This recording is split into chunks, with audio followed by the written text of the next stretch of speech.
Great, you are still in this course together with me. So in the last segment, we talked about building a positive mood in our marriage. And I asked you a question. Why must you change first? Why must you take the first step to move? Before I answer that question, I need to throw you another question. I need to ask you to think about another question. And this question is this. Would you prefer to be the product of your environment, or would you want your environment to be the product of your presence? Now, before I confuse you further, let me show you an example. And this example is this person called Nick. You would have recognized him because he has come to Singapore before and he has shared his life testimony with many people. Now, you know Nick was born without arms, without legs. If Nick were to feel so sorry about who he is, how he is, then he wouldn't have any chance to live a life that could be an inspiration to many people. So what does the external factors look like for Nick? People would think that he has no hope. People would think that there's no meaning in his life. People would think that he's very helpless, or he himself would think that he's very helpless. So if he's waiting for people to accept him, then he will find that there's no chance for him to live a meaningful life.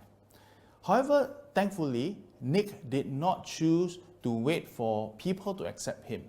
He chose to make changes in his own life first, and therefore he became the inspiration of many people. Now, so here we are looking at Nick, who is not the product of the external factors, which is the environment, because if it is, then he probably will find there's no meaning in his life. However, he chose to influence the environment. So the environment becomes a product of his presence. Because of his presence, many people were inspired, many people find meaning in life, many people know why it is important to treasure whatever they have. So the same question, using Nick as an example, I'm asking you, who would you want to be? Would you want to be a victim where you always think that there's nothing I can do? Likewise, if Nick always thinks that there's nothing he can do, then truly he cannot do anything, and that's the end of his life. But if you think you don't want to be a victim, which Nick decided not to be a victim, you can then choose to be what I call an overcomer. Who Nick is? Nick overcame the problem in his life, the challenges of his life. Of course, his challenge is not stopped. His challenges come every day on a daily basis. But every day, he chose to be an overcomer. So likewise for you, even if your spouse does not want to make any changes, can you still choose to be an overcomer and say this, that okay, even if he or she doesn't want to change, I can still take the first move. Then you have decided not to be a victim, but you have decided to be an overcomer.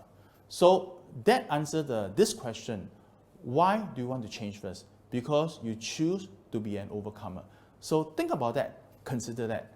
Now, even if you have agreed with me, I still need to share with you another important principle.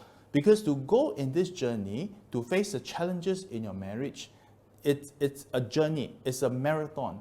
And you need another principle to help you to hold on to this journey. See you again.